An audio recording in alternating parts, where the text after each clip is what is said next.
start off the program by requesting our my Lord Bishop retired the national anthem after prayer. So we start with the anthem, that's protocol, and then my Lord Bishop Emeritus Njenga will open this auspicious occasion with a word of prayer. So I will request that we rise so that we do the anthem, please.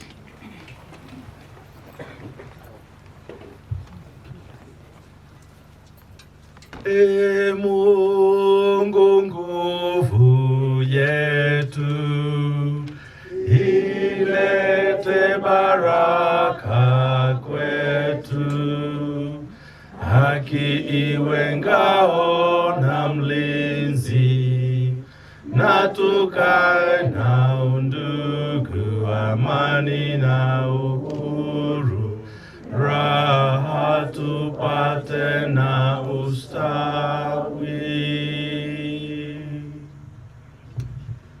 Thank you very much. Giduku, you may be seated, please. But let Bishop, let's remain standing so that Bishop can open the meeting with the word of prayer.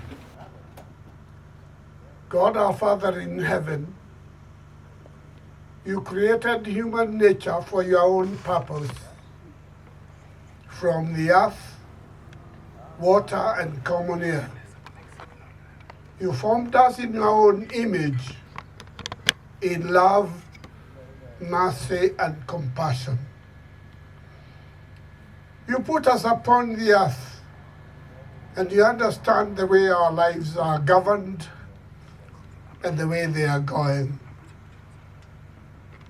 When we disturb and destroy nature, we seek to destroy our own creation and ignore its maker. In your mercy and from your throne, please God, remember us. And in your anger, do not leave us to destruction. When Adam and Eve chose to disobey you and grabbed what they thought they would grab and hold to themselves to destroy that which you had given them, you pronounced death and agony and pain. When humanity went their way, you destroyed them with floods. When Sodom and Gomorrah allowed themselves to be guided and controlled by the lust of their flesh, you destroyed them by fire. When the Israelites suffered under the yoke of slavery and bad laws that dehumanized them in oppression, you said you will go down to see for yourself. When you delivered them from captivity and the waters prevented them from crossing, you split the Red Sea and created a highway for them to walk through. When the enemy pursued them, you returned the waters to its course and destroyed the whole army. And when they cried to you in the wilderness, you fed them with food from your heaven. When tribes gathered to prevent them from occupying the land, you destroyed them. When they rejected you and asked for a king, you gave them kings that ruled them without mercy. So now, our God and our Father, in your mercy, hear us and forgive us. At times, when heavens are shut for over 3 years, like the times of Elijah, please God, remember us. When hunger and starvation are biting in our own country,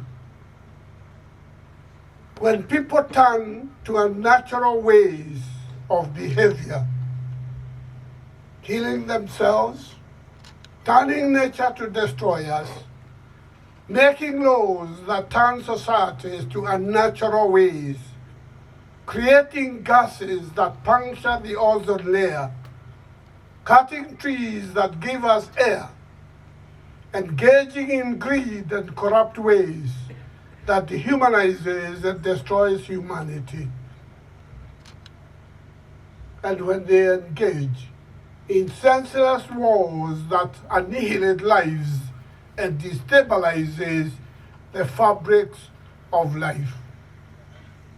Please God, hear us. When malice, arrogance, and hate become the food of our eyes, good Lord, hear us. Good Lord, save us. In your mercy, hear and forgive and save us. Oh, good Lord, hear us. Through Jesus Christ, your Son, our Savior. Amen. Amen.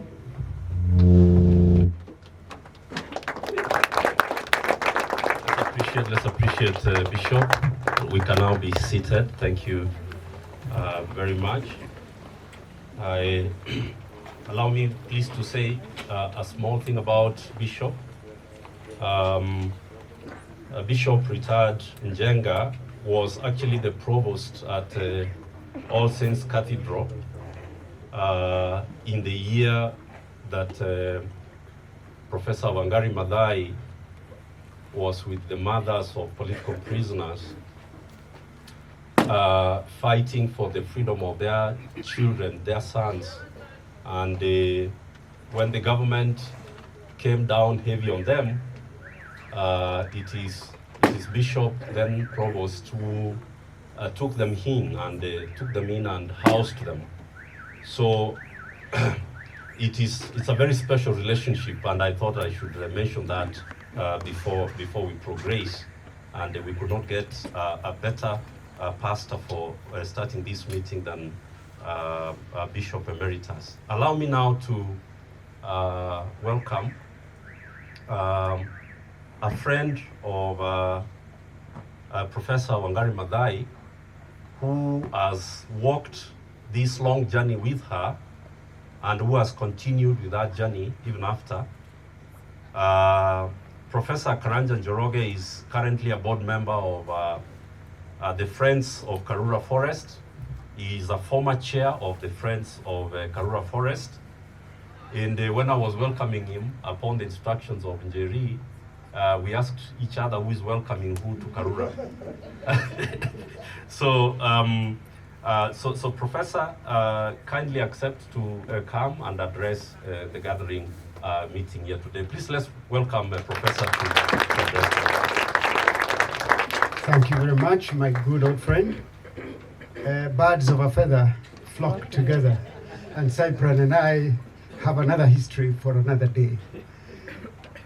Today we come to celebrate a great woman. Today we come to celebrate a woman who we cannot erase the history of her works. There are people we celebrate, but we quickly forgot what they actually did. But I can tell you here, and particularly you, the young people, that Wangari Maathai's work is in front of your eyes for you to see. Anytime you leave this country, this city, and traverse the country, whether you are going to the lake and go through Kisii, or you go to the mountain and go through Muranga and Nyeri, you will see her works. There are people have brought from Rift Valley. I grew up in the Rift Valley, and taken them to different places where we have, at the time I worked for Greenbelt Movement, and I would take them to places where we had these groups of women raising seedlings. And the guys from Rift Valley would say, how come the Kikuyus live in the forest? Say, no, they don't live in the forest. They live in their lands that they have forested. That's the story of this great woman we celebrate today. What we want to do and continue to do is to tell this story with action more than words. I worked with her when she, as an assistant minister in charge of natural resources, pushed for a law to manage our forests. And in 2005, that became law, what we now today call the Kenya Forest Act. At that time, she was just an assistant minister. Those days, assistant ministers were not very prominent, but she had a very good working relationship with her boss, and they managed that. It is that Kenya Forest Act that allowed communities across this nation to participate in forest management. She found that the only way we can guard our forests from destruction, degradation, and even illegal use was to bring the community into the management of those landscapes. And Friends of Karura Forest were the first community forest association that was registered under that arrangement. And it took 4 years for government officials to accept that communities can join professional people and manage and co-manage forests. They couldn't understand that analogy. We were the first here at this place. And let me tell the young ones again. Today, if it was not for Wangari Maathai, this would be another village of high-rise buildings, low-rise buildings, good neighborhoods, and so on.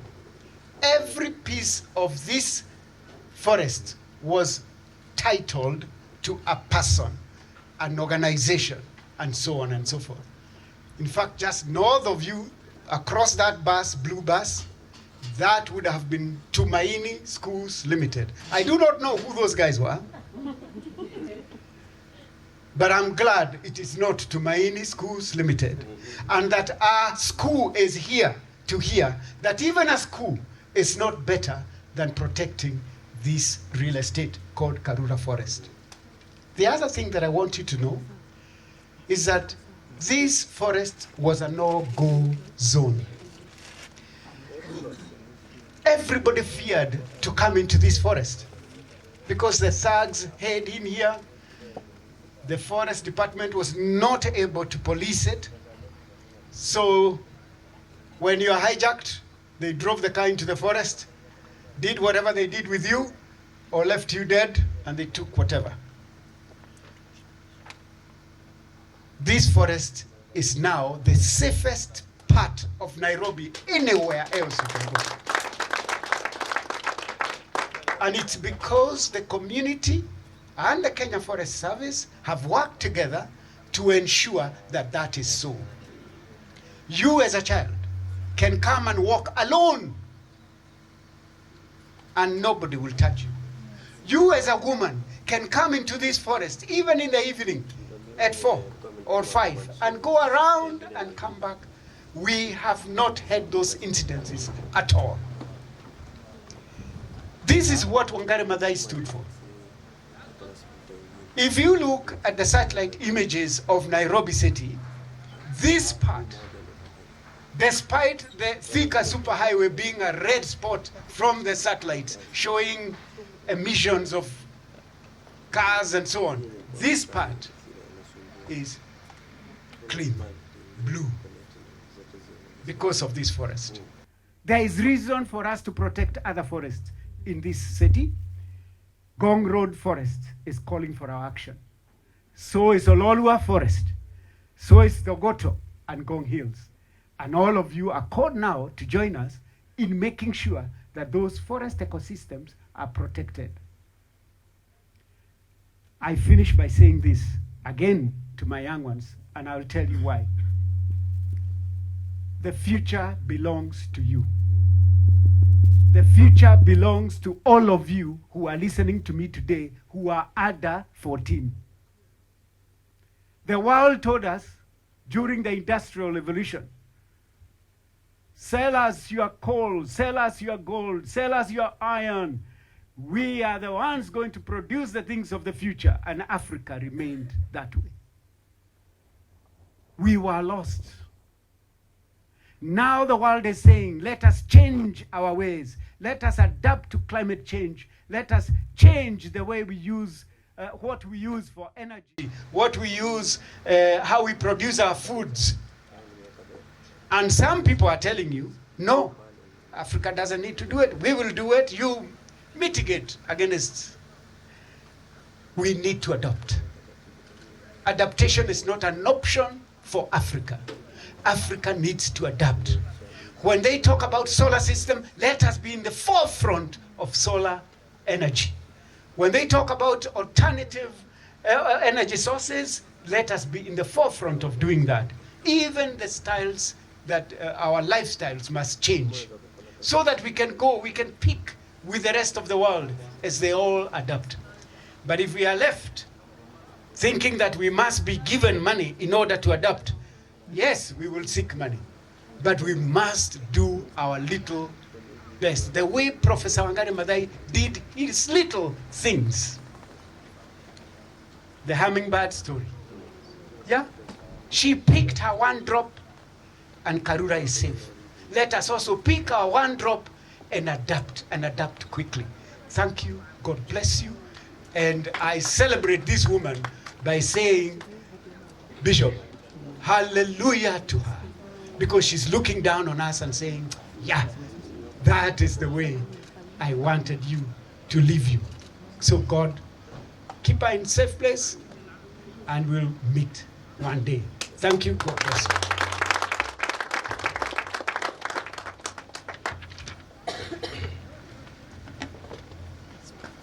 Thank you very much, Professor. As you said, when Professor Wangari Maathai admitted us to, Jerry, I've never told you this, I now need to say it because we are at Karura. When Professor took us into her class, her mentorship class, in the year 1997, we were in college.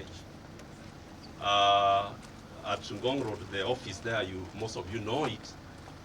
I can see that His Excellency has come, welcome. And we were many, Jerry, this is for you. One of the students at the university is Dr. Roslyn Akombe. When we came to fight for this forest, as professors told you, she was 6 months pregnant at that time, expecting. And her daughter, firstborn daughter, born in 1998, is actually called Karura. She named her Karura because she came to Karura upon the call of Professor so that we can be able, and Prof, you remember the thugs that waited for us on this side and the damage that they caused on that particular week of campaign. So allow me, so Jerry, there's need for Karura to come back here now that she's about 20 how many years? Since 1998. She should, Maura, again you told me about Chebukati's maths. Yeah, it should be 20 something years. She needs to come. Jerry, you need to invite her so that with Wanjera she can walk this path that her mother carried her when we were fighting for this forest under the leadership of our late professor. So the person I'm going to introduce next, I don't want to be distracted because I can start to talk too much about her. Njeri Kabeberi, who is now the president and CEO of the Wangari Maathai Foundation. This Njeri, why did you allow me to become the master of ceremony today? I may mess the program because I may start to say things that are not supposed to be said. She is the one who took us when we were in university and introduced us to the human rights work. Salima is agreeing with me there because we were 19, 20 that time. We were introduced to RPP, we were introduced to Professor Wangari Maathai, the history of the mothers. She was just a girl when she was working with Professor at the Freedom Corner. And when I learned of the fact that now Njeri is our president and CEO of the Wangari Maathai, I said I need to look for Wanjira quickly because they have done the right thing. But Wanjira will say that for herself at the right time. Please join me in welcoming Njeri to speak to us. Thank you so much.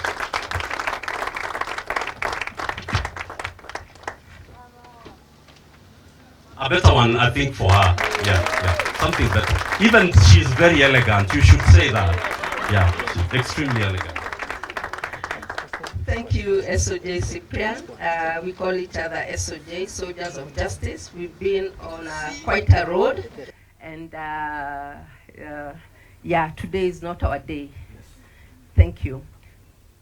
Thank you, Your Excellencies who are here, Wanjira, my chairperson, and all the guests who are here, and especially my bishop, because I met Bishop in 1992, the same year I met Professor Wangari Maathai. And 1992 for me is a significant year, extremely significant. One, because of meeting Professor Wangari Maathai, but also because I became an open activist. Before that, everything in Kenya was underground. We were little, but we were doing underground things, passing books were banned, passing a lot of things. So young people, don't take for granted what you see today. It wasn't there. We couldn't read, we couldn't have such a meeting. We couldn't read certain books, we couldn't watch certain movies. Everything had to be censored. So what the bishop didn't say, and I would like to mention it, is 1992, on March 3rd, it is the day he took us up with Professor Wangari Maathai and all the mothers of political prisoners after they were beaten, and we were really beaten, and Professor was hospitalized. And the next day we gathered back near the All Saints. Now we were at the park, which we had been banned from being. So we were between the park and the cathedral, and we called the provost to come and speak to us. And we told him, we need you to house us in your church. We didn't even know there was a bunker. So, Bishop, it was a Lent day. It was one of, this season. It was this season. It was Ash Wednesday. And he of course, he thought about the implications, but the implications did not deter him to take that action. Because of that action that the bishop took, the mothers of political prisoners, led by Professor Wangari Maathai, were able to have 52 political prisoners released in 11 months. 11 months housed at the bunker of the All Saints Cathedral. Please give a clap to the bishop. He was under attack. He was under attack from his...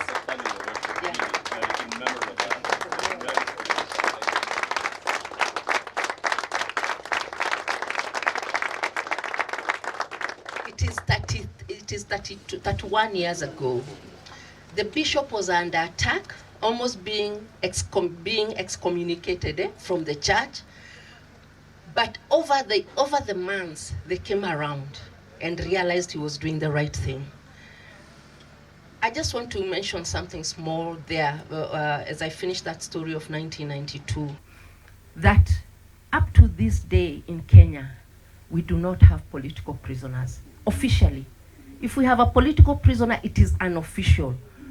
But since 1992, Kenya no longer has political prisoners because of an action taken by old mothers led by our late professor. And she organized all this in her house. One day, I don't know where you guys were, but we used to come to your house for this to be organized in South B. And we never saw the children. And we didn't worry about the children because Professor just welcomed us, and when something had to be done, it had to be done. So that is 1992. Before that, in 1986, Professor had become very famous, and to the government very infamous. Again, single-handedly, she had saved Uhuru Park. Single-handedly, and I said single, because we didn't even understand. We were human rights workers now. That time we were not even human rights workers. We were, me, Cyprian, I don't know where you were at that time. We were too young to even understand some of the things that she was doing. Single-handedly, she saved Uhuru Park. The Uhuru Park that was almost recently under attack again. But I want to, I'm saying single-handedly to show you that nothing deterred Wangari. If you understood, fine, you can join her. If you didn't understand, it wasn't going to deter her. She kept moving and she kept going. And that is how we have Uhuru Park today. In 1997, many years before, you know, when I was thinking about it, I thought that was during Kenyatta's rule. 1997, she started the Green Belt movement.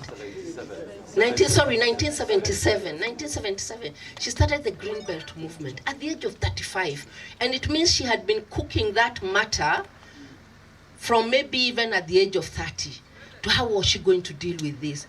So young people here who think you've done your best, because Wangari was young also.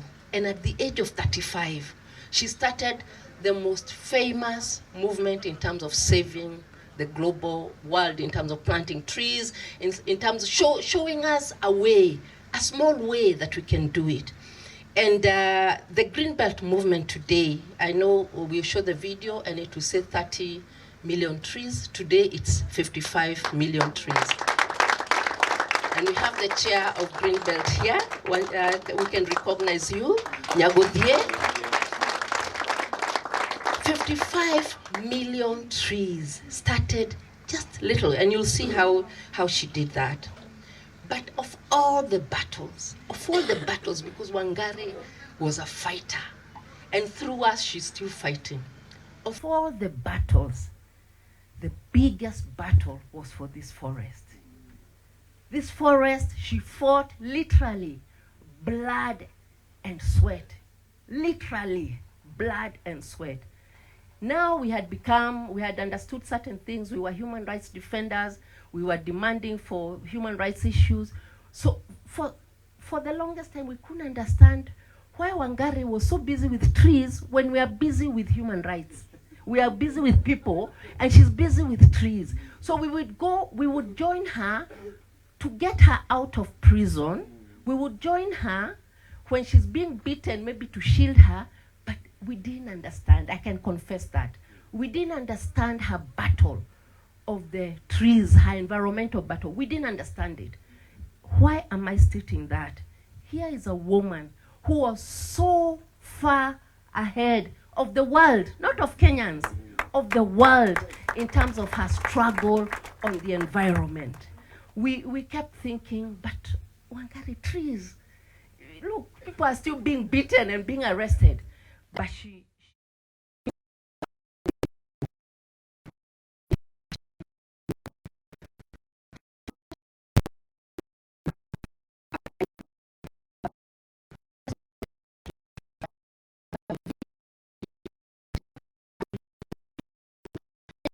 it's not enough, because her life, and I also want to say this, I've been around the world, I've read a few books.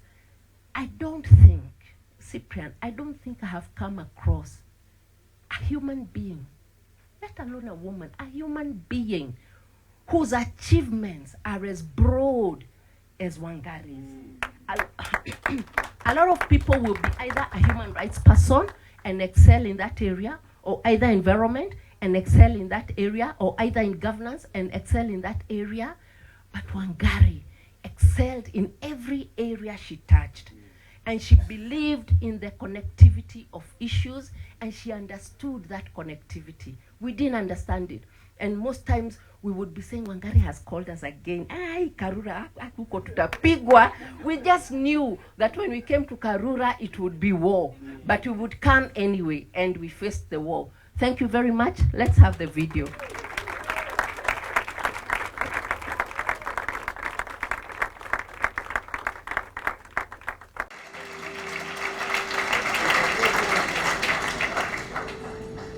And so, in about 30 years, we have been trying to see how we can reclaim those natural resources, reclaim the land, heal the land, by doing something that is very simple and doable and which brings results very quickly so that we do not lose hope, that we remain interested and committed, and that is planting a tree. And we started by planting because the tree would provide the women with the firewood, with the food, with the shelter, with all the basic needs that they needed. And if they protected their forest, they would get the water. But in the meantime, we realized that the tree is a wonderful symbol, that we could use the tree to reclaim the land, but we could also use the tree to reclaim our space. When the government would want, or let me say when bad people, not government, bad people want to occupy private land or other public land, we would go and plant a tree and reclaim that space. So we use the tree as a symbol for peaceful resistance to the grabbing or privatization of public lands, like forests and like parks. And eventually, when we developed tribal clashes in this country, we went to the people and we said, let us plant trees of peace. We would give them seminars, and at the end of the seminars, they would come together and they would plant trees of peace in order to cultivate a culture of peace. And so, although the symbol that people know us by is the tree, and some people cannot see what the tree has to do with governance or peace, when you go deep below the branches and sometimes deep in the roots, you will see that not only were we planting trees, but we were planting seeds of peace, seeds for democracy, seeds for respect for human rights.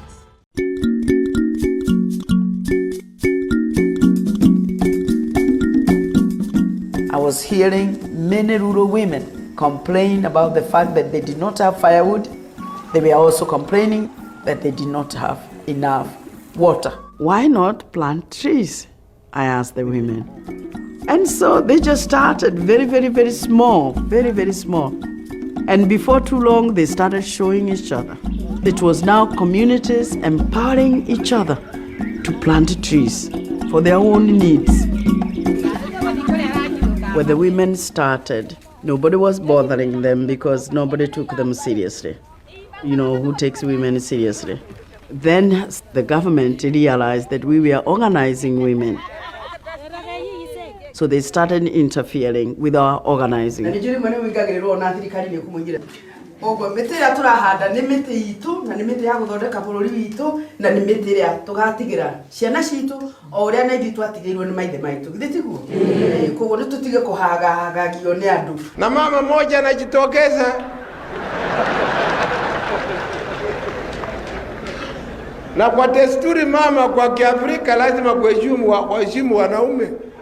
They want to debase your womanhood. So I said, now don't give me that. Just use the anatomy that matters right now. And that is from the neck up. She was disobedient at a time when disobedience was not tolerated. A lot of our people were imprisoned. A lot of our people were killed.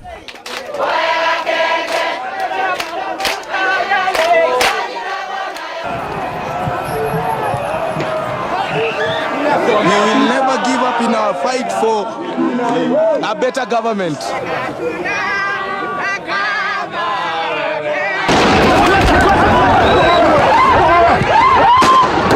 If you're going to shed blood because of our land. We will.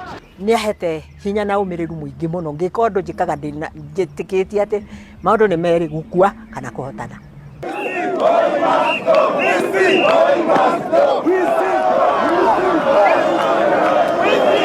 It is the people who must save the environment. It's the people who must make their leaders change.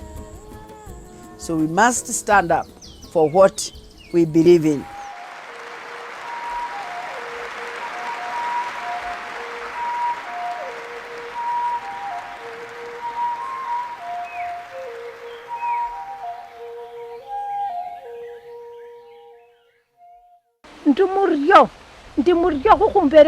I'm so thankful for the knowledge of Greenbelt movement. I alone, I could not make it. I couldn't even get a dress. I didn't even have a bed or beddings. Because of the knowledge I gained from the Greenbelt, I am now able to dress well, to sleep well, to eat well, and to do anything. Thank you. Thank you. Thank you. Fred på jorda avhänger av att vi maktar och trygga livsmiljön. Maathai står i främste räcke i kampen för att främja en ekologisk försvarlig, social, ekonomisk och kulturell utveckling i Kenya och i Afrika.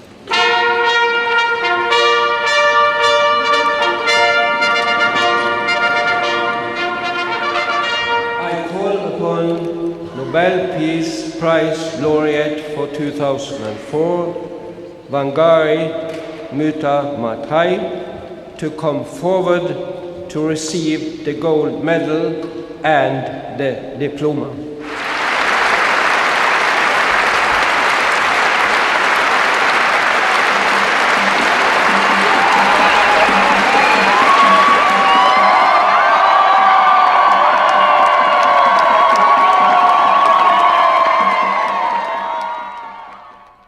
We humans are only part of this ecosystem. And when we kill part of this system, we are killing ourselves. That's what we need to understand. That this ecosystem must remain as it is, it must be sustained, because in its survival depends our own.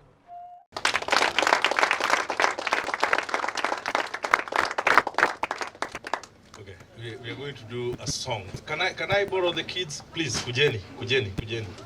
Ni shujaa Wangari we, ni shujaa Wangari wetu, ni shujaa Wangari we, ni shujaa Wangari wetu, ndiyo maana tunasema ni shujaa, ndiyo maana tunasema ni shujaa, ndiyo maana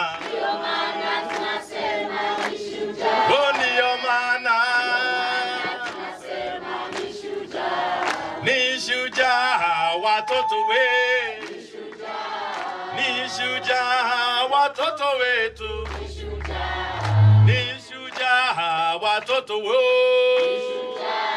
ni shujaa watoto wetu, ndiyo maana tunasema ni shujaa, ndiyo maana tunasema ni shujaa, ndiyo maana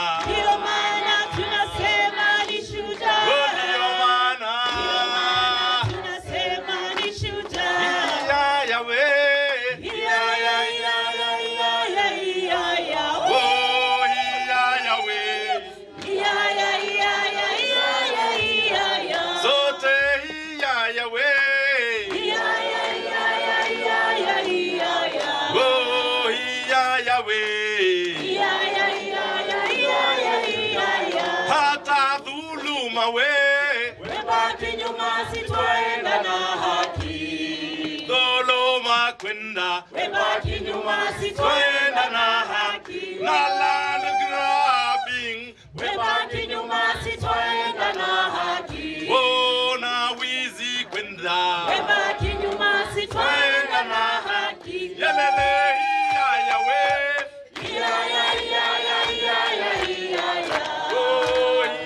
ya we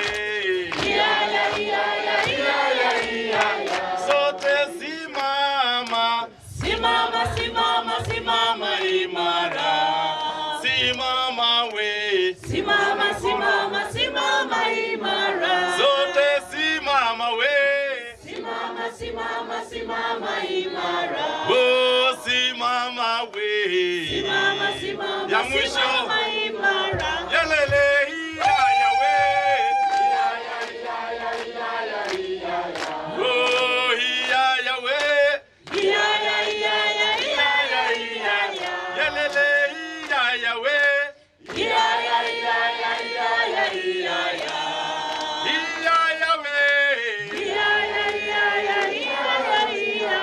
Viva Wangari Maathai, viva! Viva!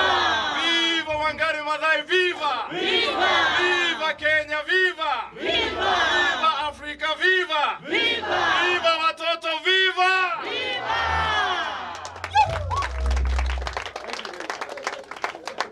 Very good.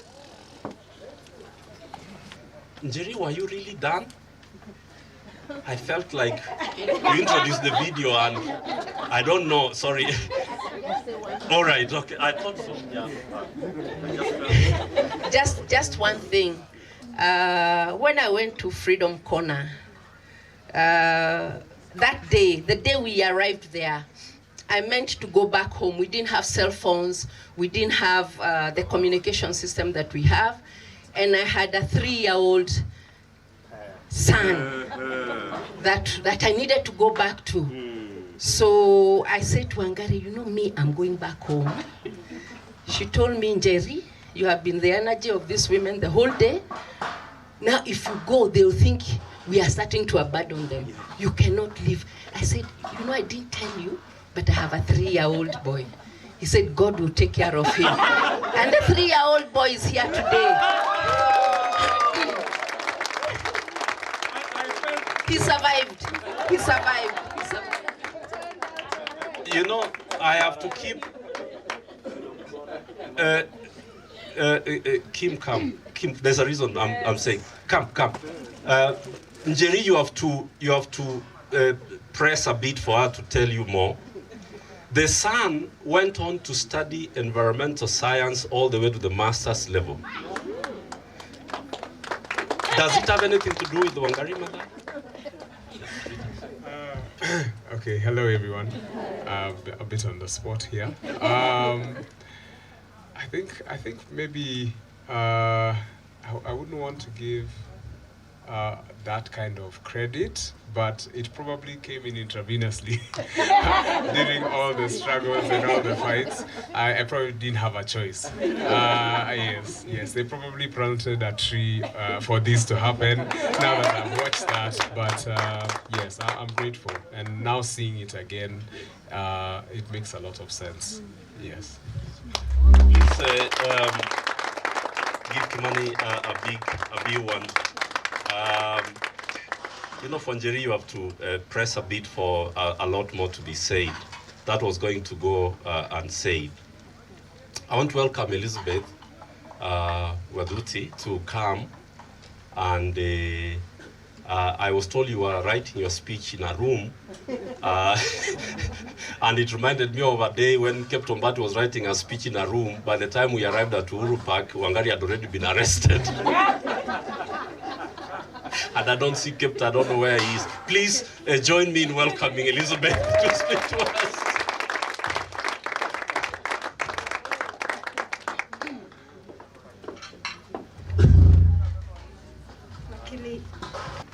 Excellencies, our guests, and all protocols observed. It is indeed a beautiful day and a wonderful day that the Lord has made for us all to gather here today to celebrate a great woman. And we've heard from our CEO, Njeri Kabeberi, we've heard from Prof. Indeed, Prof was a great woman. So we're here to celebrate a visionary woman, a woman of first, and the first African woman who won the Nobel Peace Prize, and a woman who has been a great inspiration to millions of young change makers across Kenya, Africa, and the world, like many of us gathered here today. And I must say, the first time I met with Wangari Maathai was during the Wangari Maathai Scholarship Awards, where she sat in the jury. And I remember narrating my story and that is my Wangari story. I hail from Tetu in Nyeri County, and you all know that Nyeri County is the most forested region in Kenya. And Prof has just mentioned again that people always ask, why are people living in the forest? Because truly, if you visit some of these parts in Nyeri, you will find that people planted so many trees in their farms in that region. So it feels as though you're already in their badeas when you're still around people's homes. And for me, I remember when I was in the farm with my grandmother, a very little girl, and I kept telling her, I really want to meet Professor Wangari Maathai and plant a tree with her. And what she told me is that if you ever want to meet Professor Wangari Maathai, you have to study hard, just like she did. And truly, with all her education and everything that she ever did, I had no choice but to also use that as a motivation for me to keep studying in school. And it was at the same time when she was the member of parliament in my home region. And at the same time, I also got an opportunity to plant my first tree at the age of 7, just like the many young children I see here today. So today, being in the Wangari Maathai Foundation, which is an organization that is carrying on her legacy, is really, really a very important thing in my life. And looking back at that journey, I must say that we have an opportunity here today to continue keeping Professor Wangari Maathai's legacy alive. Because she was the kind of courageous leader who did not stand hopeless in the face of a great challenge. And she was the kind of courageous leader who did what her heart told her was right, and she would never, at any given point in time, back down, even when she was physically assaulted, and we have seen that in the Taking Root video. She was selfless and repeatedly put her own life and limb at risk so that my generation could have food, water, education, and a habitable planet. So every day, I thank her for that. Today, we have an opportunity to experience the reality of our connection to everyone and to everything that is around us. And we have an opportunity to keep the late Professor Wangari Maathai's legacy alive. As we may know, today is also Africa Environment Day. And being in the middle of this beautiful forest, Karura forest, like Prof put it really well, this forest would not have been here were it not for Professor Wangari Maathai and all the people that she worked with. It reminds us to express deep gratitude for that which sustains us as the entire human race. And we cannot forget that we have a planetary crisis that is unfolding around us, and it is really hard to bear all around the world. We've seen the ongoing droughts, the biodiversity loss, the rising sea levels, the crop failures, the heat waves, the wildfires, water conflicts, and so many other climate-related challenges and even displacements. And these are already daily realities for billions of people around the world. But we who are here and everybody else watching online, we have a responsibility to take action to stop these human activities, fueling them, just like the late Professor Wangari Maathai, who we celebrate today, did. And too often, it is also those least responsible for causing the planetary emergency who will be the most affected for it. And as she said so eloquently, the generation that destroys the environment is not the generation that pays the price. That is the problem. Millions of children around the world are today breathing toxic air polluted by traffic fumes, industrial activity, and the burning of crops and fossil fuels. Millions of children around the world are today going to school hungry because of the climate-related food insecurity. And millions of children around the world are today feeling anxious about what their future holds. But they have also chosen to take it up upon themselves to make a difference. And we have seen so many stories of hope.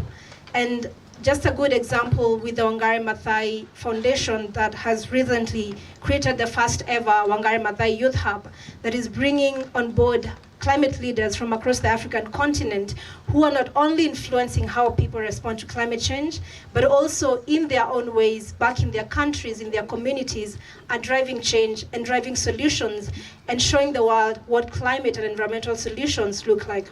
And of course, this is also going to be expanded because, like we've heard from our CEO, Wangari Maathai was not only in the environment space, she fought for peace, she fought for democracy, she fought for human rights, she fought for all these things. And every young person, every person who is driving change in all these sectors is keeping her legacy alive.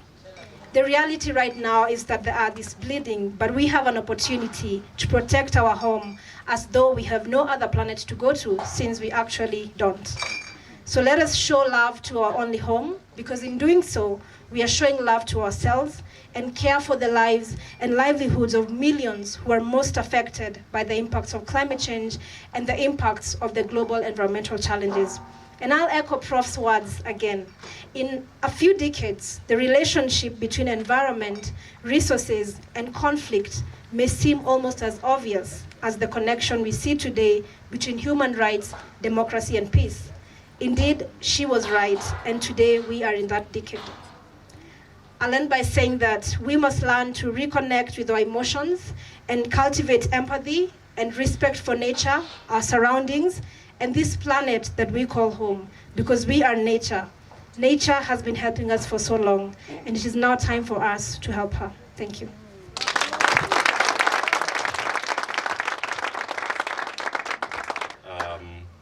And thank you so much, Liz, for that. Wangari truly has given birth to many people. There's no family planning when it comes to Wangari Maathai. Our late Secretary General of RPP, used to say that if one dies who used to do good, 1,000 rise. And Mama Waukara is here. She taught us that if you are a good person and you continue to do your good thing, you die and 1,000 come out of your work. And for Wangari it is millions, and we really have to acknowledge that. Allow me now to welcome one of our guests of honors who I recognized at the beginning, and Gedhuku has just recruited all of them. You saw that happening into the movement. It's now the time for Wanakesho, our hope and our future.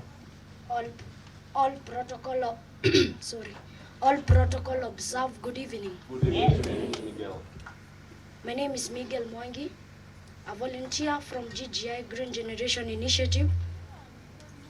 We have gathered here together to celebrate our environmental heroine, the late Professor Wangari Maathai. As GGI, we have sacrificed in giving our best in order to conserve the environment and preserve. We have come from Kahawindani, located at Kiambu County, Ruiru Sub-County, where we experience a lot of environment catastrophes. Due to these environment disorders, we have tried to plant trees and clean the environment by reducing recycling.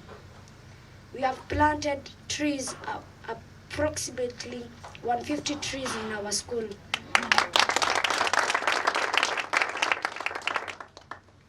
And more than 50 trees of replacement.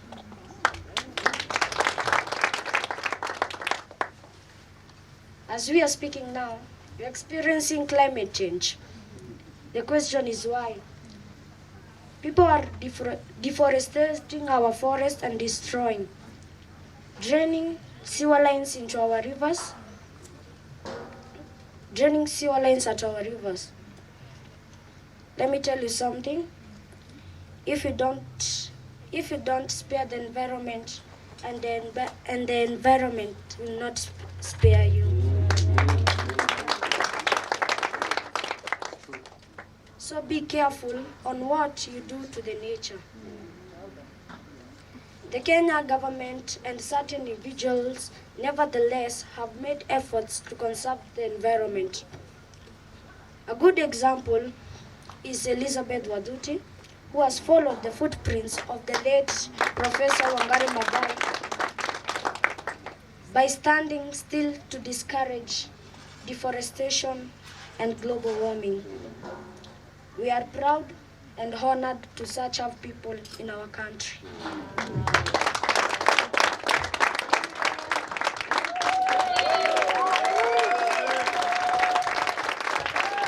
It is now confirmed. It is now confirmed that the Elizabeth generation has come, and now Miguel's favor. Miguel favors a generation, So it means that we are actually keeping that string uncut so that we can be sure that we are going to have more champions as we move forward. I want to take this opportunity to recognize our comrades and friends in Sweden, in the United Kingdom, and in the US. Especially those in the US are members of GBM International, Green Belt Movement International.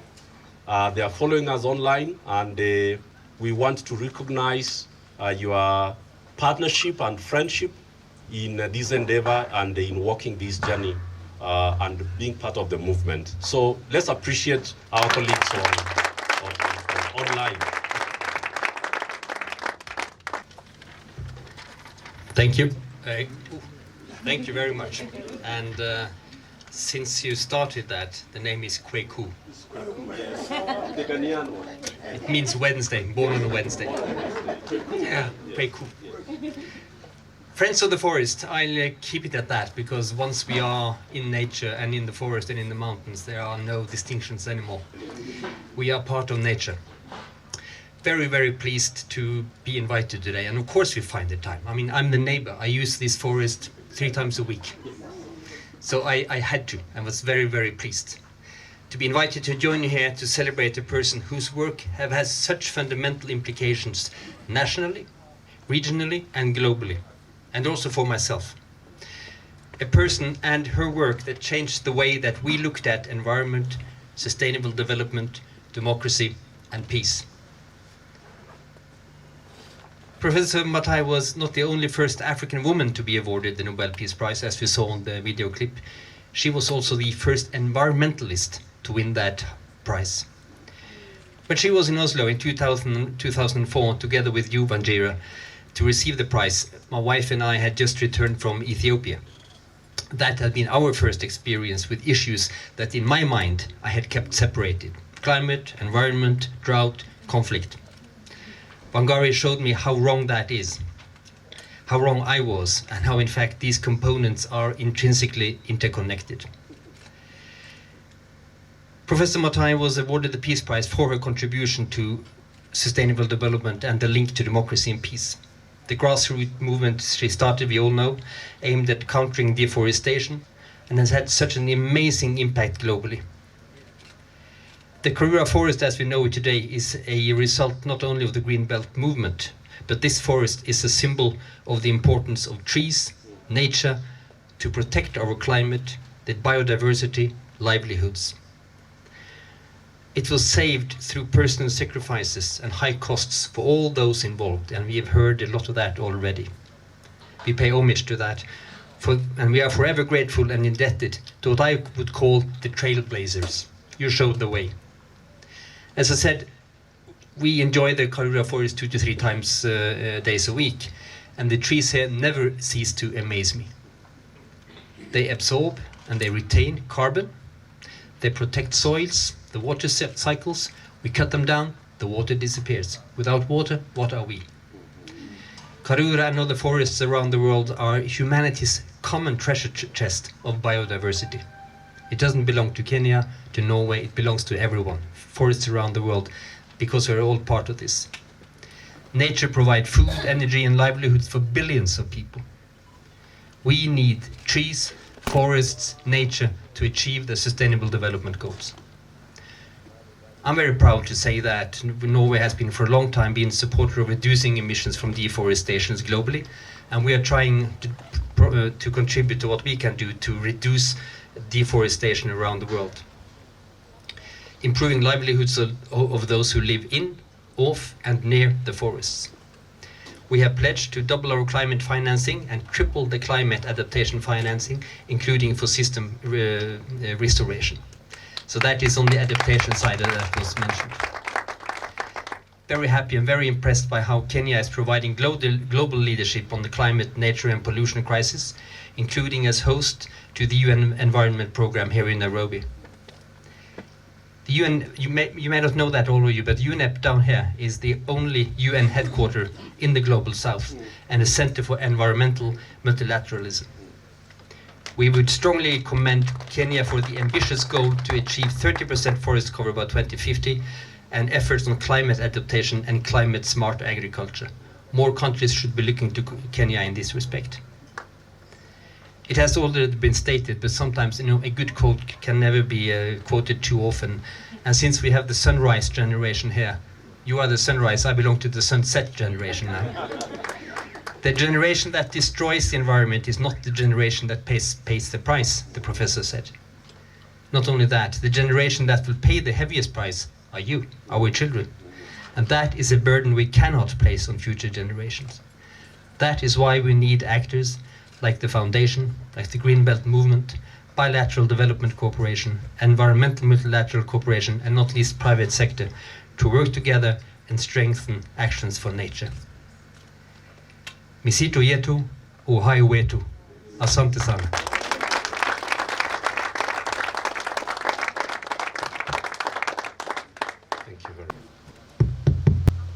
Mabibi na mabwana, all protocol observed. Hamjambo.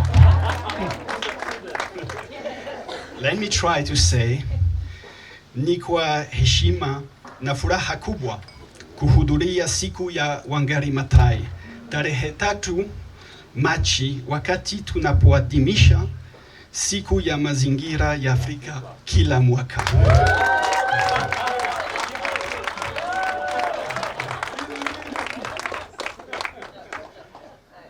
I just want first to thank you all. I think a lot have been said, and I will try not to be too long, because I can just add my voice to what have been said by colleagues, Prof, eminent environmentalist, my colleague Gunnar. So obviously, Prof Wangari Maathai, and I got it, I don't call her late Wangari Maathai, has been a source of inspiration. I mean, not only in Kenya, I think globally. And I think the best way, myself, to speak about her is to read her. And she will be always unbowed as so really reading from her experience has been and is always a source of inspiration. Second, I think it all started in Karura forest. As you said also, Gunnar, I think we're all Nairobian and we all enjoy Karura forest, and we all think it's a source of inspiration for whatever we're doing.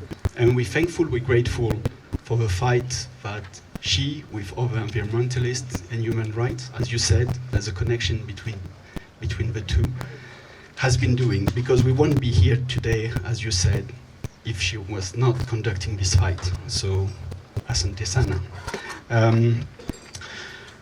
I think it all starts here as also on the global fight to protect biodiversity. I think in 2019 we had this One Planet Summit here in the very premises of Karura Forest.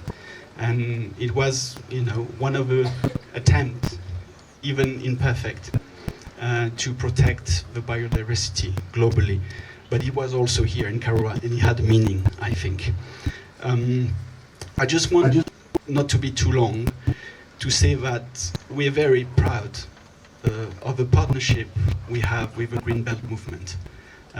That has been, all over the year, a partnership that has been growing, and I think a partnership that has produced results. And I think we want to appreciate the Green Belt movement for doing that. I just want to give a few figures. So we had this partnership whereby the Green Belt movement, together with its network of 3 nursery groups, comprised largely of women members, plant over 4 million trees on 2,000 hectares of forest and on 1,900 hectares of public site of community area in the Aberdare forest. I think those numbers speaks volume. And building of the success of this first project, I think now the Green Belt movement, is also developing a new partnership for the restoration of degraded areas in the Mao Forest Complex. And this complex is Kenya's largest natural forest ecosystem. So we're very proud, and we are confident that this partnership will yield the desired results. And we need to start by things like that.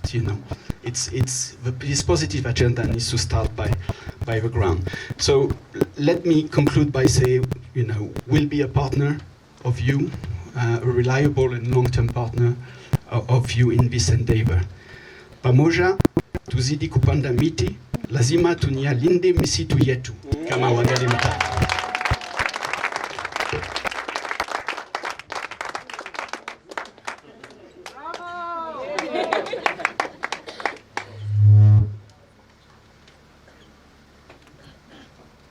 Your Excellency, I also realized that your pen is green. I don't know whether this was, I suspect it has a significance looking at the day that, you know, we are celebrating and the person. I think now that we've spoken about, you know, Prof a lot and the work that Greenbelt movement has done, I want to request, with the permission of Wanjira, that we just recognize the chairperson of the Greenbelt movement to just come and say hi to us before, because you see protocol demands that after Wanjira we will not be able to allow anybody else. Please come.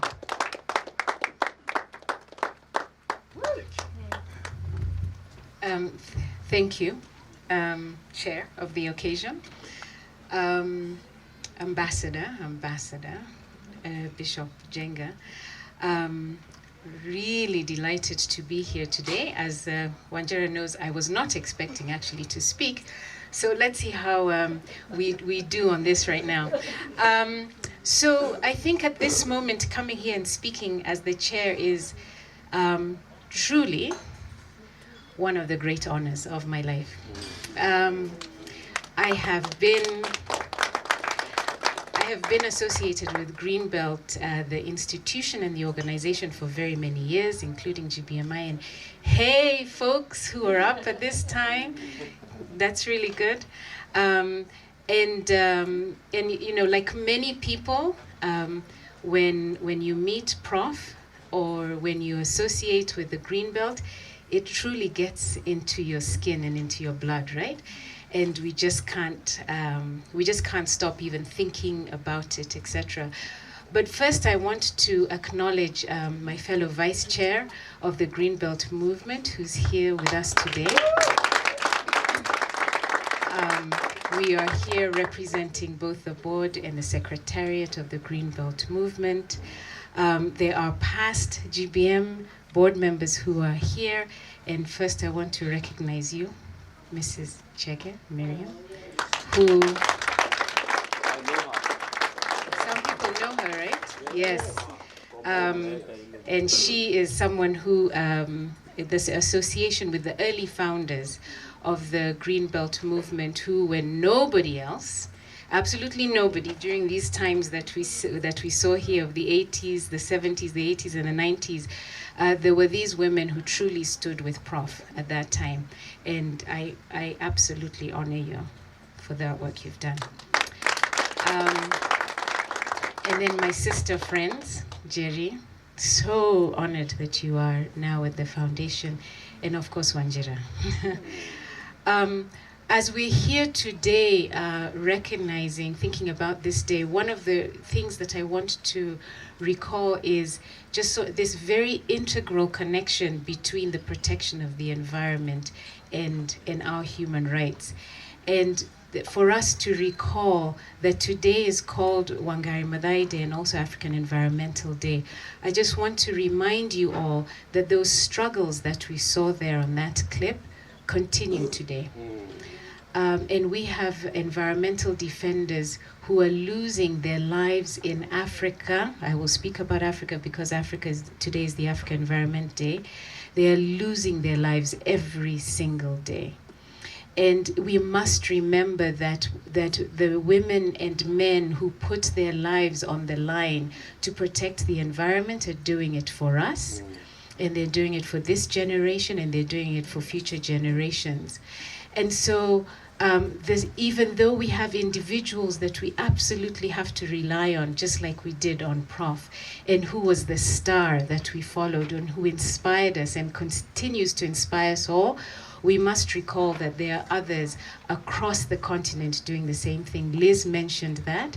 Really, really delighted that the foundation is hosting the Youth Hub. And we know that we are going to rely on these youth, on you, to protect the environment for us and for the future. So if we could recall that our dedication and our celebration of this day should also relate into action as well, and the support that we give, both in terms of our commitment to the cause, and when we get called on to support defenders, environmental human rights defenders, wherever they are, in whatever capacity, we do so because the struggle continues. Our Southern African comrades have always told us that, a luta continua. We must always remember that the struggle is not over, and it is our honor, it is our deepest honor to be part of this struggle. And even if we are not going to, even if it doesn't seem like we're going to see success, we cannot stay away because we have no choice but to. Many of us are in this because we know we have no choice but to continue in this struggle. And so very, very happy to be here. Thank you, Chair. Thank you, Chair. And thank you, our CEO. Thank you so much, Woody. Wonderful, wonderful, wonderful. So now as we go to the conclusion, I just wanted to recognize two people and just so that they greet us. I want to start with the second Secretary of Economic Affairs and Economic Cooperation at the Embassy of Japan in Kenya, Masaya Nishimura, to just greet us as a way of recognizing your presence. Thank you very much. My name is Masaya Nishimura from Japanese Embassy. I'm very happy to be here. I personally I enjoy walking in Karura forest almost every weekend. I hope it will be, this beautiful forest will be remain as it is. Thank you very much. Thank you. I want to recognize my mother. And this is the beauty of you, Maura, Wanjera, allowing us to share your mothers. And you've never chased us away. Anytime we came to your homes, you've allowed us to be taken care of by your moms. Let us pass the mic so that Mom Waukara can greet us.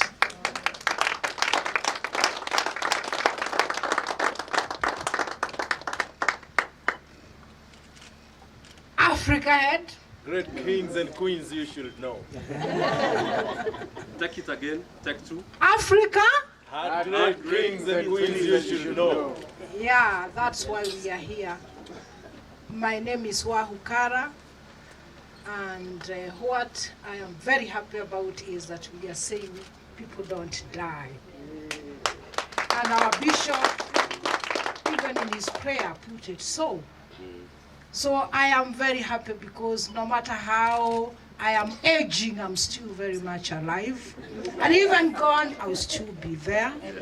And I'll be there because I've been there. And we are going to be there. So you just told me to say a word. Wangari Maathai is synonymous with the transformative agency of the world. If you want to study or to understand how you can be an agent of transformation for the good of all in the world, Wangari Maathai becomes a good reading and a good model. And you have no choice than to take it.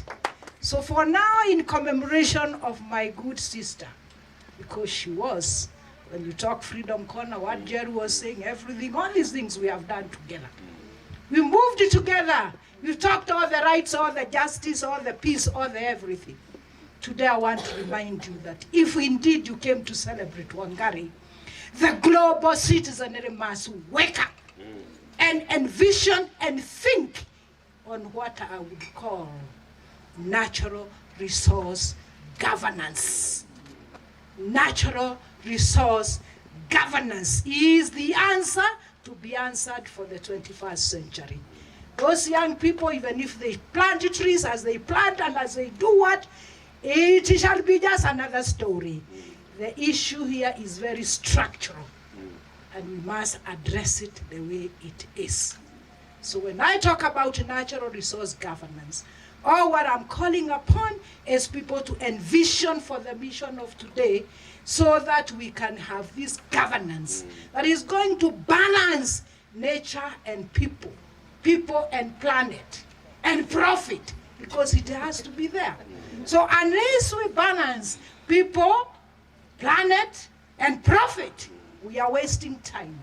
And we will be able to do so because now we can be honorable and agree to confess that we've been in boardrooms, we've been in international conferences, we've been everywhere. But today we are here in Karura, and it is us, it's our life beat that is speaking about natural resource governance. We are the people, the custodians of common good for all.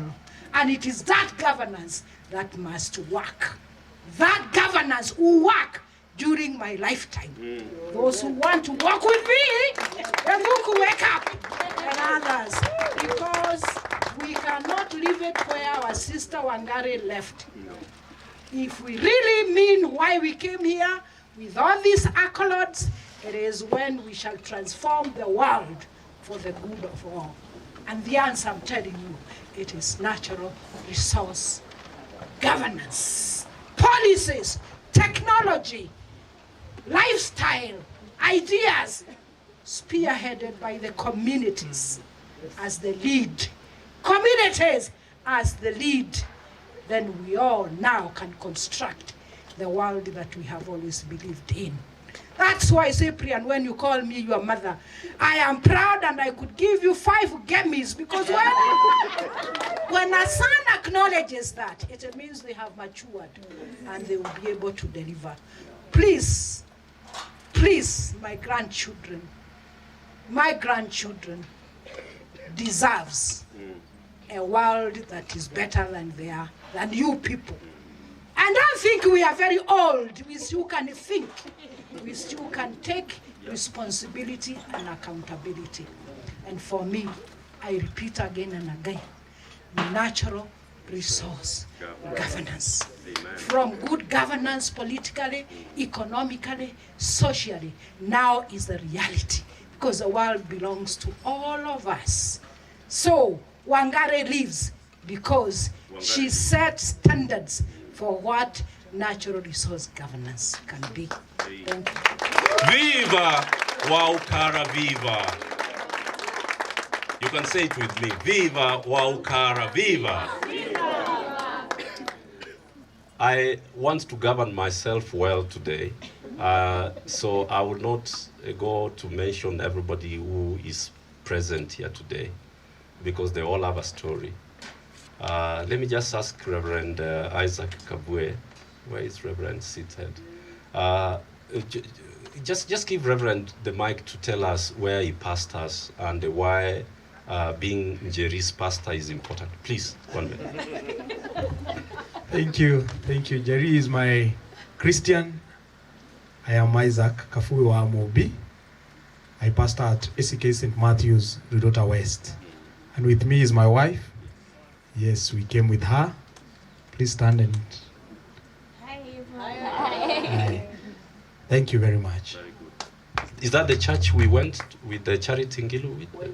When we were starting from the scratch? Yeah. Reverend, you have heard that? I have a history with that church. Yeah. I know it. Thank you so much. Okay, now, this day is very, very special. And one of the things that I've done is to manage time, and we've actually done well in that regard. We are now coming to the end. And I want to now have the distinguished, privilege, honestly speaking, to invite Wangari Maathai, the chair of the Wangari Maathai Foundation, to come and share with us her thoughts about this day and about the great mother that she shared with us and who we celebrate today. Wangari, we are not going to put any visingiti around. Come and speak from the heart. This is your day as well. Do you agree with me? Yeah. Yes, please. Let's invite Wangari to come and address us. Wow, I have been to a number of Wangari Maathai Day celebrations, but this by far is the most powerful, the most celebratory, and thank you, Jerry, for the leadership you have brought to the Wangari Maathai Foundation. I actually wanted to use this event to announce, because actually many of you know, we haven't even announced that Jerry is the new president and CEO of the Wangari Maathai Foundation. But there has never been a moment more appropriate than this one for us to say, please, Jerry, come. Before I even say protocol after. There are very few people who we would have said, yes, this is it. You were made for the foundation. Yes. And the foundation was made for you. Your leadership, when you spoke here today, I leaned over to His Excellency, the Ambassador from Norway, and I said, thank God. Thank God she's here. Jerry, thank you. Welcome to the foundation. The leadership is clear. We gave no marching orders. She marches to her own drum, and we are just most grateful. Be blessed. We are here for you. Look at all these people. We are all here for you. Thank you. Absolutely. Jerry also taught me that only in Kenya can you stand on the protocol of others. So all protocols observed, and I am standing on the protocol of those who have come before me. But really, I do want to take some time to thank especially the ambassadors who are here. Ambassador Holm, thank you so much for coming. You know just how much Norway and my mother were connected. I don't know how many people know that when in Stockholm in 77, I think it was, the first conference on the human environment, at the time it was called, was being held in Stockholm. My mother developed a solidarity with Norway and with Sweden that was extremely deep. Scandinavia became, in many ways, as children, many people were asking, these women, especially of Scandinavia, were her life support system. They stood with her. They were invisible to most of us, but they were on their phones. They called and invited her. They filled her cup. So every time I see you and I see the Embassy of Norway, I'm grateful. Thank you. And then, of course, Ambassador Suke, thank you for coming as well. I was remembering when I heard that you're coming, I celebrated. Your Swahili is amazing. But I also remembered that it was in Paris when I was with my mother after the Nobel Peace Prize, when she was honored with the Légion d'honneur. And we came to Paris many times. And I just came from Gabon, where France and Gabon were celebrating the most important heritage this world has, our forests, as you said. But France as well, it's no coincidence that you're here also, because this day has been colored in many ways by the solidarity of France, and I'm grateful. I also want to thank the Second Secretary from Japan, because many of you may know, in fact, the minute he and I saw each other, we reminisced about the rock star status that Japan gave my mother. Every time we went there, I was in awe. I said, this is a country, a language she does not understand. But the Japanese and her had a connection that was deep and wide. And I'm so grateful that you two are here with us today. I want to acknowledge with great fondness Bishop Jenga, because there is a special place in heaven for people like this. You heard the story from Jerry. But even more was the story that, as Jerry said, where were you people? We were there. Kemani and I, we are on the same WhatsApp group. Kemani, I know that feeling. Are they coming? Are they coming today? And it was a constant, are they coming? And the fight for the release of political prisoners at Freedom Corner was 1 year long. But it was thanks to the generosity of Bishop Jenga. And as you heard, it was not easy. They were battered at Freedom Corner, but he opened the doors of the church.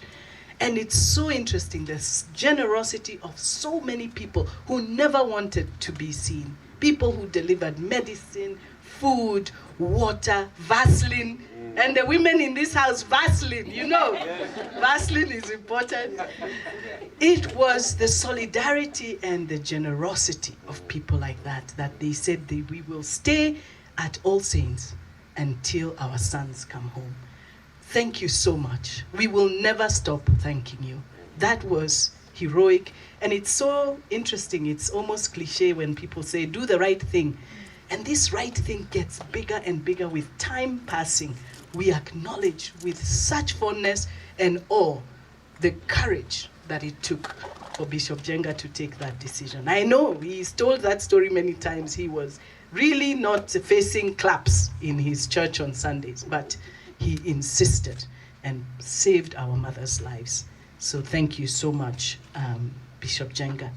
I also want to acknowledge Professor Karanja, who was here, because quite frankly, everybody fights and they do what they do, but you always need people there with you.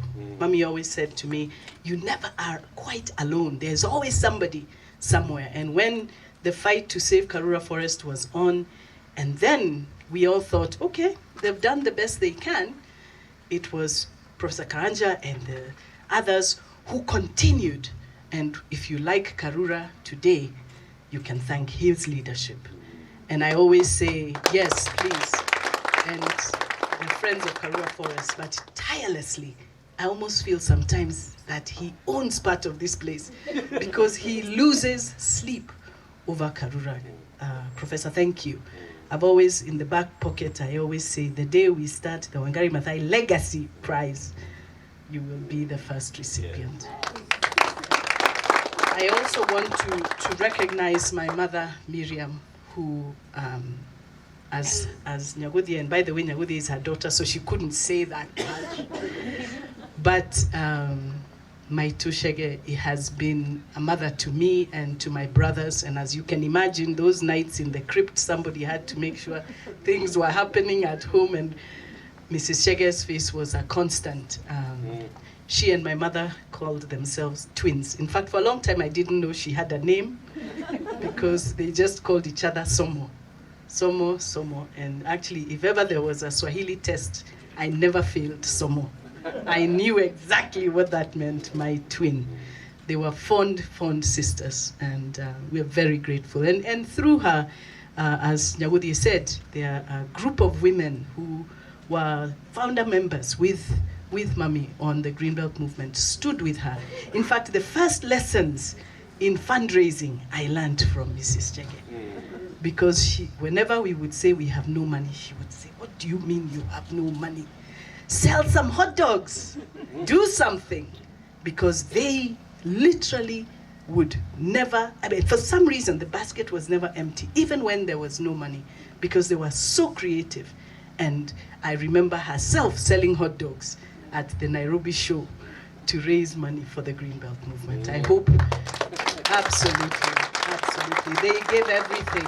And what I know to be true is that the task was, they never saw an obstacle. Those are some of the lessons. I'm giving you as I talk, some of the lessons they taught me. Giving up is not an option. And so you look for so what is gonna be the next thing.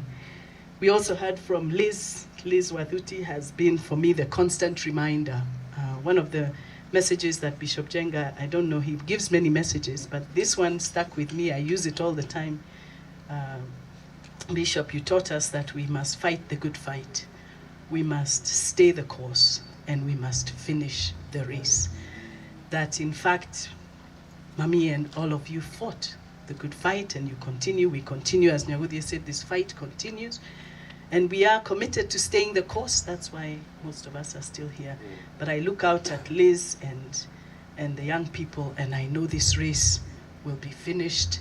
And if they don't finish it, they'll be fighting the good fight. Somebody will stay the course, and they will finish the race. And if they don't finish, it continues. So Liz, thank you so much. When I first met Liz, by the way, Liz told that story about the scholarship, that I was sitting on the jury of that scholarship. The scholarship was the Wangari Maathai Scholarship Prize.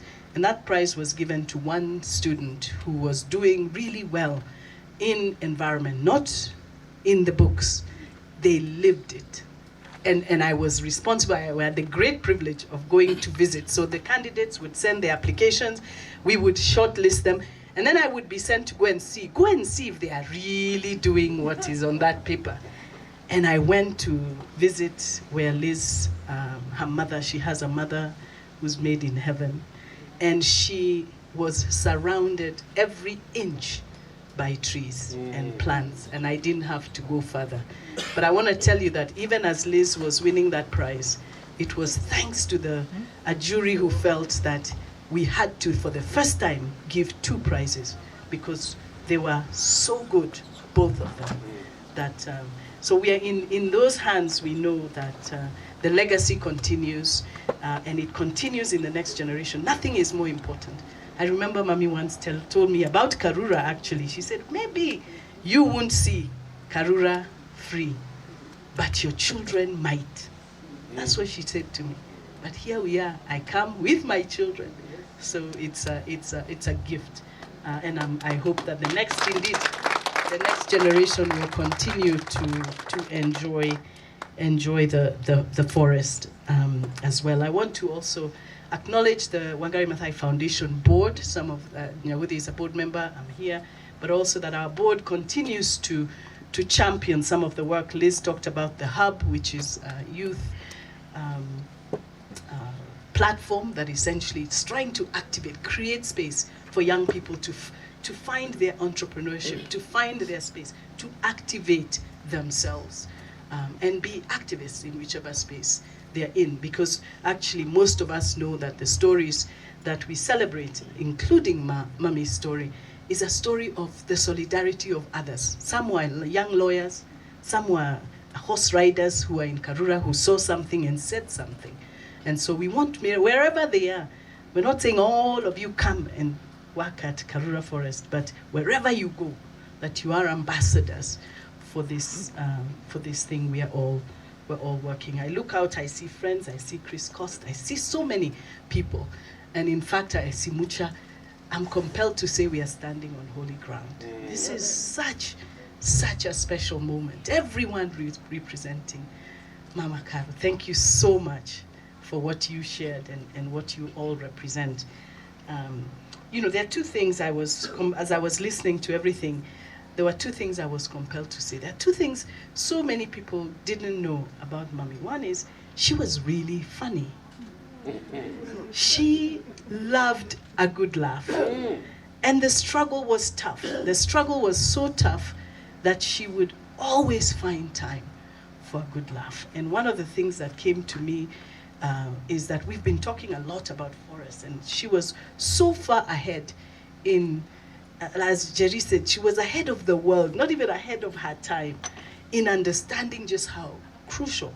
She always serenaded my brothers and I with realities of the fact that the environment was the source of everything good.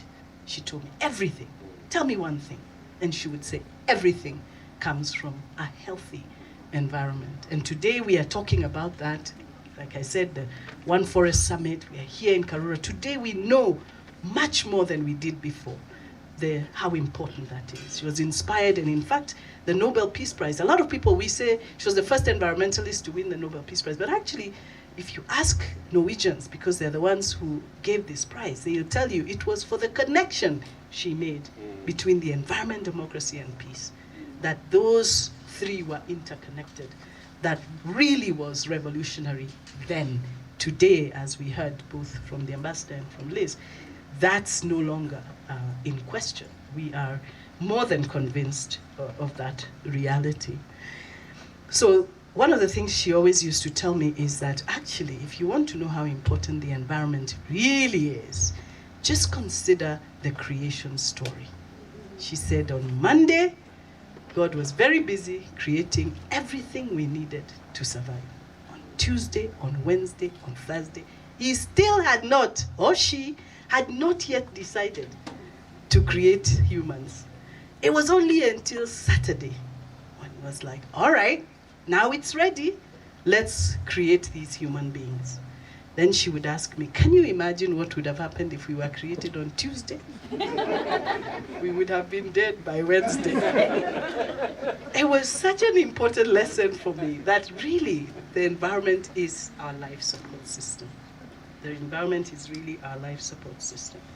The other thing that a lot of people may not know is that Mommy was courageous, yes, but it was hard. The struggle was hard. It was hard on her personally. It was hard on her friends. It was fearful many times. But I say that because I want to say it was so much, and I said this before, the solidarity of friends, that we are never quite alone. And there were the friends I've mentioned, but there were also unusual friends. Friends like politicians who were in the very government. That wherever you are, actually you can be an ally. That they were allies in there who made it possible for her to do their work because they believed in the cause that she was on. It was also our friends from very far away. You know, my American friends, when I eventually went to study and I went there, they would always tell me, we are writing to our governor to tell him that we don't like this bridge that's coming. And I thought, wow, really? The governor will listen to you? They took so much time to write those letters so that they would overwhelm the governor. And even then, later I would realize it was those letters that came from really far away, writing from the office of the president, the office of the governor, saying, we want to understand why Professor Maathai is in prison. Can you help us understand, with a big stamp? And the Attorney General's office was overwhelmed by these letters. That we must always remember, it matters that we stand by. And as we heard, the journey continues. But that solidarity, and in saying that, I also wanted to acknowledge the online presence of the Greenbelt Movement International, because that organization has continued to be that support system, that continued to ask questions, continued to build a solidarity movement far away from here, but people who were keeping an eye and who ensured that Mommy got to live another day. It was thanks to diplomats who, sometimes ambassadors, they would break diplomatic protocol and hide her in places so that she could do the work she was doing. The churches, as we've heard, but also just ordinary Kenyans who would say, this, what she's doing, I could not do. And quite frankly, even as her children, we were like, wait, Kimani, we were like, this thing, we can't do this. But we definitely, as you heard from Kimani, we get out of the way. And later my mother would tell me, and I'm sure the same for Kimani, that sometimes her ability to do the work she was doing is thanks to you as children not being too nagging. Like, no, come now, you need to come home. And somehow you are given the wisdom to allow them to do what they needed to do. And then also I wanted to recognize the solidarity of students who, the university students in particular, who are always there to show up whenever, in fact, in many ways, saved this forest. It was thanks to many of them. I wanted to say that 7 years ago, when the Wangari Maathai Foundation was being conceived, it was thanks, there was something even in the film that was mentioned about standing up for what you believe. That it was 7 years ago when this foundation was set up. It was set up because the East African Institute at the Aga Khan University had just released a study. And that study was shocking to many of us. That study showed that, first of all, 85% of Kenyans of East Africans are under the age of 35. Wow, think about that, a really young demographic. Today we say it a lot more, but 7 years ago it seemed revolutionary. What? Where are they? All these young people. It was also the study that told us that 75% of those surveyed, and remember this is an East African survey, were afraid to stand up for what they believe. 75% of them. Wow, okay. An equal percentage said that corruption was a legitimate way of doing business. So we decided actually that survey triggered the Wangari Maathai Foundation's focus on youth, the focus on youth leadership and agency. Because it was not and in fact we said, but Wangari Maathai was exactly the opposite of all those things, actually. She believed profoundly in her ability to do something about her circumstances. In fact, corruption was never on the table. They always, in fact, she said, they never would arrest us. If you ever see me arrested, she told me, don't know that I didn't break the law, it's something else. But I never broke the law. I was always marching, keep moving, but don't stop and do something. So that was really the premise on which this foundation was set up. And together with the Greenbelt movement and the family, we decided we should set up a platform for youth leadership that actually creates momentum, that allows them to express themselves in a platform that is theirs. So in fact, the Wangari Maathai Foundation, for those 7 years, it is Liz, Mercy, Irene who are here. I'm so grateful for their leadership because they have continued to create spaces in ways none of us could imagine, because they have a whole different way of seeing things and doing things and plowing through the truth. So that was one. And you heard about the Wanakesha program. It works with children like this that you see from Wendani, because they are the ones who, in fact, the reason Wanakesha was set up to focus on young children 6 to 13 was because when you read about Mommy's work, everything she said, she always would go back to her childhood. She would always say she was inspired by the beauty that was Nyeri. That was the center of the universe for her. It was the most beautiful. She talked about those tadpoles. She talked about the fresh water. She talked about the palpable, beautiful natural environment that she grew up in. You almost couldn't imagine. I mean, I would sit there, my eyes shut, just listening to just the beauty of Nyeri. And that inspired who she became and her standards of what she expected of the natural environment. That's why even when she was the Minister of Environment, she would always tell the minister, this is the most important ministry. We may not get all the money. One day they will realize that this is the super ministry. But she walked into those offices every day believing this is the most important ministry in this government. And she behaved like it. She changed things. Today the government prints on both sides of the paper thanks to her.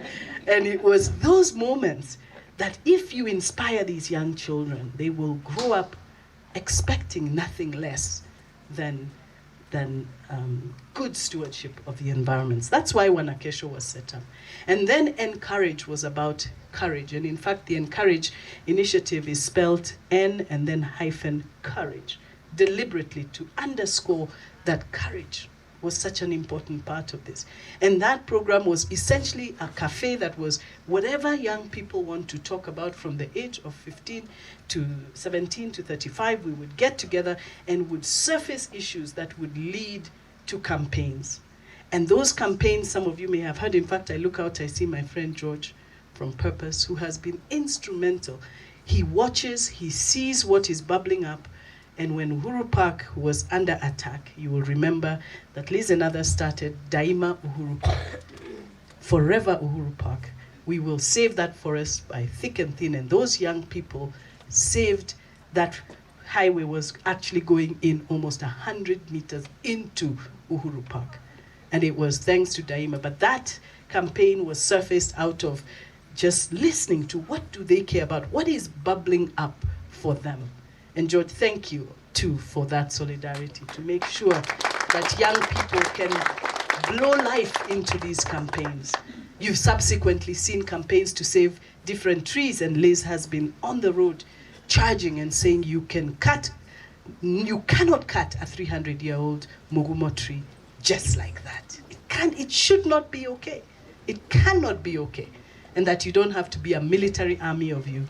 1, 2, 3 of them can show up today because of the courage that they are cultivating at the Wangari Maathai Foundation. So I'm so grateful for that initiative. And then the third pillar of this work is around what we call the enduring legacy. And that was mentioned, actually, I was smiling because when Cyprian was talking about so much of how, actually you talked about the no birth control. It's so true, because this enduring legacy, every time we sit down or turn around, we get a message. In fact, Mercy is responsible. Mercy, wave. If you like everything you see about the Wangari Maathai Foundation, thank this amazing young lady, because she is out there looking to see who around the world, hear me, around the world is talking about Wangari Maathai. And almost every day, she surfaces something new.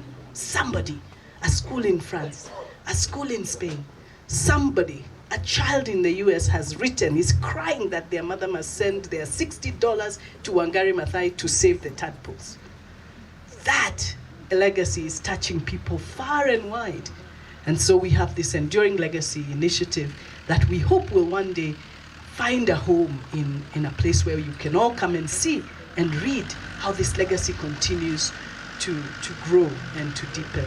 And that actually for us as a family has been the most gratifying part of this, that this legacy lives on and it's not one person's burden. In fact, so often people tell me, hey, Wanjira, this legacy is heavy. Hey, this thing. And I smile, I always smile. I tell them, how lucky am I? How lucky am I to be on the front seat of the legacy like this? To be one of so many that carry it, but one of so many that continue to foster and build it. We are not sitting in anybody's shadow. We are basking in their light. And that's how we actually all feel.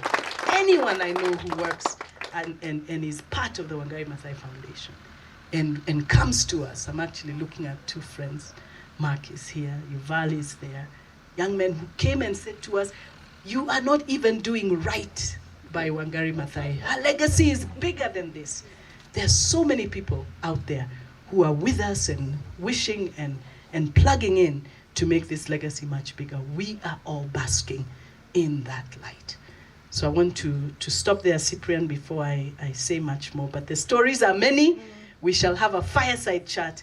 But let me just say on behalf of the family that this is one of our favorite days. I left Gabon in a hurry. I told them I must get back to Kenya because today is an important day for all of us. So thank you for being here. I know, Jerry, I was supposed to do some other work. Am I supposed to? Or is that why you're standing there? Okay, come. So thank you for that part of allowing me to muse. But I know we are, one of the privileges of the foundation's work is that when Jerry came, she said to us that, I see in all your papers you've been talking about the Wangari Maathai Prize, Legacy Prize for young people. And this is a prize that we had said we wanted to give to honor and promote the legacy and recognize emerging voices, people who are just coming up, finding their voices, to amplify them, to expand them, and to begin to show that indeed there are these voices, that we are still running this race. We are still in it.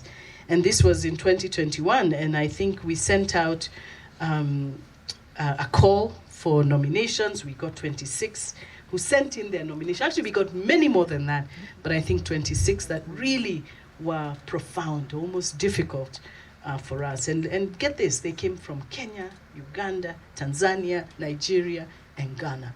So these are young people all over the place, some of whom are part of the hub that we have today. And of these, 5 were shortlisted. But we want to recognize today 2. We decided we would give 1 to a strong candidate and the other to a rising candidate. And these are young people who are doing their little thing. Young people who are saying, it's not enough for me to sit and complain. And the first one is one from Tanzania. Her name is Helena Silas. Let's celebrate Helena Silas. Helena is a wonderful young woman who has been working on waste management in Tanzania. She plays a pivotal role in the environment and innovative ecosystem in Tanzania to reduce environmental issues by recycling. And she founded Arena Recycling Industry to bring about that waste. And in fact, as I was meeting with the second secretary from Japan, I said to him, the campaign, the Motainai campaign in Japan to reuse, reduce, recycle with gratitude and respect is a concept that came out of Japan. And right here in Tanzania, Arena is contributing to cleaning out plastic. So let's recognize Helena Silas from Tanzania. And Helena, along with the wonderful recognition, will win $8,000 that she gets to put towards her work, or even buy herself an ice cream and enjoy the fruits of her labor. So thank you, Helena, for that work that you've been doing. Absolutely. And then we have another, what we are calling the upcoming winner, Toluwalase. And Toluwalase is also in plastic recycling, but she's all the way from Nigeria. And she's 23 and a climate activist from Osun State in Nigeria, and she founded the Zero Plastic Straw. And you know how amazing that is for many of us. We're starting to see less and less 27. So she gets $2,000 for her work as an upcoming Wangari Maathai activist and hero. So yes, we can hear her words now. These are the words from Toluwalase. My name is Abiono Toluwalase Peace, and I am the founder of Zero Plastic Straw Community, ZPSC. At ZPSC, we create awareness about the effects of plastic pollution and climate change issues in our world. We educate young people to take action and be the positive change we need in saving our ocean and planet for our benefit and our future generations to come. We encourage our community members to become climate leaders. They pledge never to use plastic straws and also minimize their daily waste. As a social entrepreneur passionate about environmental sustainability, winning the Wangari Maathai Prize, we will advance environmental education in schools and restaurants. It will promote circular economy and climate action among young people in Lagos, Nigeria. Thank you. My name is Helena Silas from Tanzania. I'm the environmental activist, but also I'm the founder and director general of Helena Recycling, a social enterprise that is committed to free plastic waste from the environment by recycling them into eco-friendly building material. Up to date, we've been able to collect more than 500 tons of plastic waste, and this could perhaps end up to the marine areas, but also could maybe end up to the landfill and distract our environment and damage our environment at all. But also we have been able to generate incomes and create jobs for women who are living less than $2 per day through this work. I should be considered to receive the prize because it's going to be a motivation for our work. Together with my team, we are going to continue protecting the environment in order to achieve the Sustainable Development Goals by 2030. Thank you. What a day this has been. What a day this has been. Let's just clap for ourselves. This has been special. This has been very, very special. It's been a very, very special day. And I want to count myself very fortunate because how did I get born at a time when all these were my mothers and my mentors?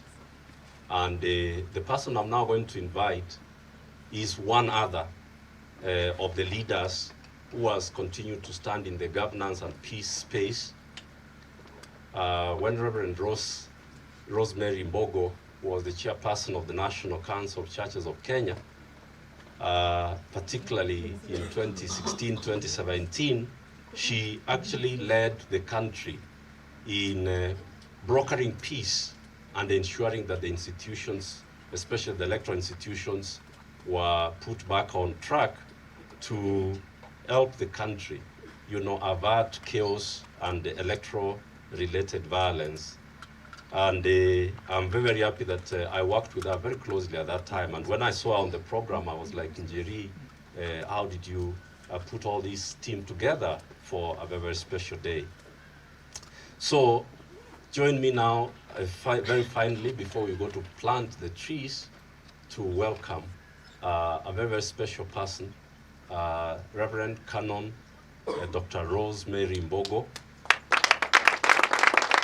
to now come and close this gathering for all of us. Thank you so much, ma'am, and welcome. Thank you. Hasn't it been wonderful? I want us to pray very differently as we finish the session, because we have heard, we have seen. Now we're asking for God's grace to go and do what He calls and commands us to do. So we'll be doing in this prayer invocation to the Lord for 5 things. The first one is to acknowledge that celebration is God's nature. So it's wonderful to gather and celebrate. It's actually a discipline of faith. So when you don't celebrate, you are loopsided in your path of faith. So it's always important to look for a reason to celebrate. And if possible, look for a minute in the course of the day, or an hour in the course of each day. Look for a day in the course of the week. Look for a week in the course of the month. And look for a month in the course of the year. So I want to employ on us not to stop our celebration today. We continue this celebration to the end of the month and way and beyond. The second thing is to acknowledge to God that God is orderly. He does things in order. He doesn't cause confusion. Thirdly, God is God of communities. We gathered here as communities, nuclear, extended, regional, national, continental. And that is who God is. He's the God of communities. Fourthly, that each of us has a singular assignment. Each of us, we do have a singular assignment to cause restoration within our age and time. Each of us has a space. And lastly, that is the 5th point of prayer, is that we will go out and multiply the work. So I'll ask us to stand. We are not going to close our eyes. This is a prayer with open eyes. Are we together? It's a prayer with open eyes, because we want to make a commitment to actually be open-eyed, open-hearted, feet set on the pace, so that we are on the task that God is asking us to do. When we celebrate, what do? We clap, we raise our hands, and we do all that, isn't it? So the first prayer point is celebration. So as I say the prayer, lift your hands, dance a little, look at one another in whatever way you're used to, the way you celebrate. Okay, are we together? Let us celebrate. God, we thank you that you are God of nature, and in you is celebration. In you we should exalt and give you praise and give you thanks, for your love endures forever. Amen. Orderliness. How do you deal with order? No pushing. What else? Courtesy. courtesy. So I want to be, some will be doing courtesy, some will be standing still, some will be, whatever it is. We are asking God for order. I think there's too much of confusion in the world. But God is orderly. And order dictates that we be patient. We be respectful. Order dictates that we be patient and endure and persevere, isn't it?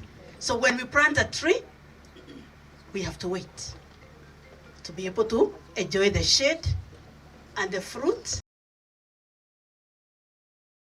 Let us pray. Lord, thank you for the gift of order. That you are God of orderliness, and you call us to the management of that which you have given into our hands, and that is a care of your creation. Help us to be orderly as we go forth and plant trees with patience and enduring grace that will help us to experience the shade that you give to us. Amen. Amen. Community. You can't be alone when you are a community, isn't it? Yes. So gather 3 or 4. We are God of community. Hold hands. Don't be alone. We are a community. Don't be alone. In this prayer, don't be alone. In this prayer, be a community. Join hands with somebody. Yes. Let us pray. Lord, thank you. In a community, there is safety. In a community, there is security. In community, there is assured provision. Because one has the strength, the other has the courage, the other gives presence. And indeed, all of us are able to adapt because we care as a community. Won't you cause us to journey as a community so that we will realize the fullness of the gifts that lie ahead of us. Amen. Amen. Each of us has a singular duty. So this is yours alone. Mine, that I will go reclaim and heal the land. Your space is not my space. Your opportunity is not my opportunity. Some of us can decree policies, like our ambassadors. Others can implement objectives. Others can follow the rules. So we all have a duty, a singular duty to be led of God, so that each of us in our space, we do that which God is asking of us. Let us pray. Gracious Lord, you know us by name. We stand naked before you, and we ask as we step into our spaces, each of us will be faithful to the small, the large, the magnified spaces that you have and will allow each one of us to be part of. May we influence that space for the honor of your name. Amen. Amen. Now together we will go and multiply the work. We have had it all. Together, let's pull one another along. Even where you feel like the energy is draining and is wavering, let your sister, your brother pull you along. Because when we are pulled along, then at the end of it, we have an impactful work because we are all multiplying the work. Let us finish this prayer together. God, we have celebrated your servant, Professor Wangari Maathai, and we shall continue to celebrate her because our work lives on. Together we gather with the family, the larger family of the foundation. We gather as nations. We gather intergenerational, reminded that the highest heavens belong to you, God our Father, but the earth you've given to humans. You've given the earth to men and women. You've given the earth to boys and girls. You've given the earth to all of us so that we can go and cause impact, knowing that you will go with us and you will bless us. Go now with us, cause us to be a blessing to this earth that you have given us. and in which you provide to us before eternity comes. In Jesus' name we pray. Amen. God bless you.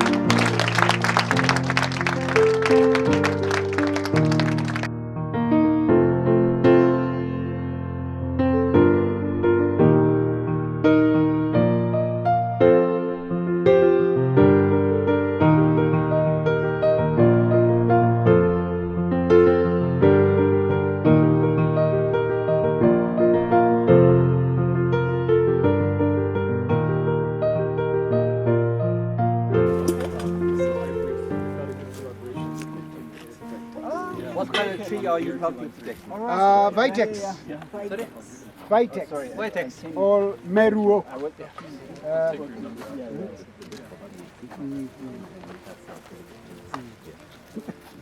Now, we prepare, when we plant a tree, we always prepare the soil that is going to be planted, yeah? So we are going to plant it, and we normally mix it with some grass so that if we water, the water can get into the roots very quickly, yeah? So we pray that. Then, this is the tree. I'm talking to you because you're going to be future planters of trees. Chebet. Ever kuja Chebet? Chebet is my favorite. Yes. Yeah. So Chebet, you know this tree is called Meru oak. Meru oak. And it grows very tall, like that one, big tree. And it has very good timber, and it has very good fruits. The fruits are liked by monkeys. We hardly eat it ourselves, but the animals in the forest love it. So it's a very good forest tree. Together. It's been here for almost 3 years because we have prepared it. We call it derooting because we want it to be strong, yeah, and put it in a bigger bag so that it can resist drought. You know, it can stay for a long time without water because it's fed well, yeah? Now we have to put it in that hole, yeah? Most people make a mistake of tearing this bag. Oh, that's so bad. So bad because when you tear it, then it's of no use. And now it goes to the garbage. And we don't want plastics in our garbage, isn't it? So we want to spare that plastic so that it goes back to the nursery, it can be reused. And we learned this from the Japanese. Motainai. Motainai. Reduce, reuse, recycle. Are we together? 3 R's.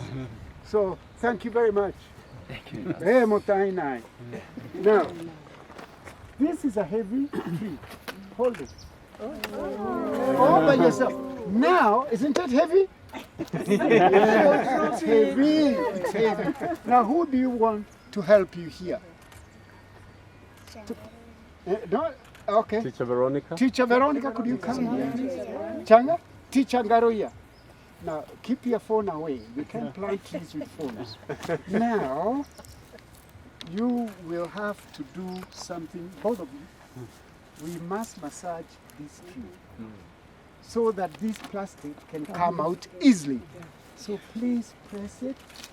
Teacher Garoya can help you. Yeah? Make sure that the soil is together. Those who think that planting trees is easy, please remember it's not. It's a labor of love. You must make sure that this tree, the soil that is holding its life, is together. Do you feel like you've massaged it enough? Not really. Yeah. Now, I think you've done a good job.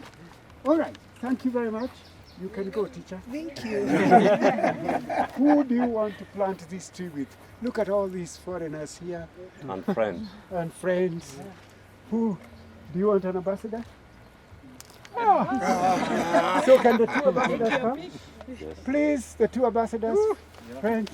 Yeah. Deeply honored. Yeah, deeply honored. How are you? Yeah. Thank you for choosing me. Now, both of you will hold it. And tell them to massage your feet. Oh, it's heavy. Now at the top, we want to compress it. Yeah. And here is where we need to be very tactful, because one of you is going to put your palm like that. Yeah. And we are going to turn. Yeah. Very good. Don't worry about your jacket. We can take it round. Round to the dry cleaner. Yeah. Okay. And now lift it up. All right. Now, Tibet, take it out. Slowly. Slowly, without risking losing the soil. The soil, you know. Don't hold it too tight. Okay. Yeah. Oh, slowly. Twist it out a little. Little. Hold the bottom well. Yeah. Yep. You see the labor of love? It's coming. Coming. It will come out slowly.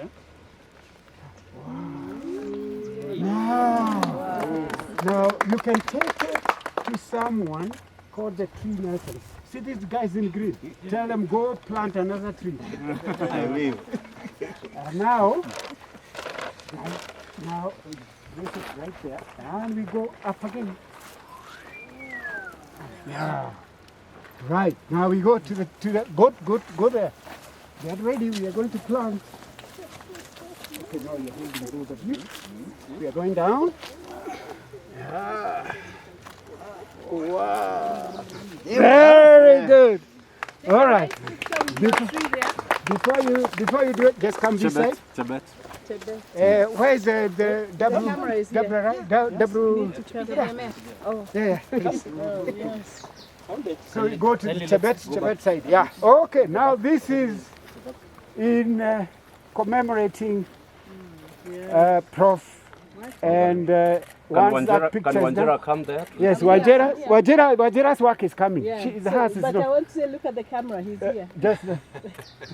Okay, now Wajera goes. Shall I go and join him? No, you go to the And the shovel. djembe. Yeah, the shovel. All right. Now from now you are doing some work, Wajera. Yeah. Let's go back. Wait, perfect. More of that. Yeah. More of that. Yeah. You can help. Let Jerry do it. Yeah. Put a lot of soil. It's a beautiful tree. Because it's a beautiful tree. Yeah. Vitex Genesis. Yeah. Meru oak. Bring some water. And now, here, hold it. Let them wash their hands. Because we reduce the same water you're washing with is the one that goes to the tree. Yeah. Procedure. Absolutely. It's a happy tree. Yeah. And Tibet wash. Yes. Feel free to take pictures of us washing this Washing the tree. Yeah. Thank you. The next one. Thanks. And now you can wash somewhere else there. You can really get They can hold the can together, we get a photo. Oh, look at that.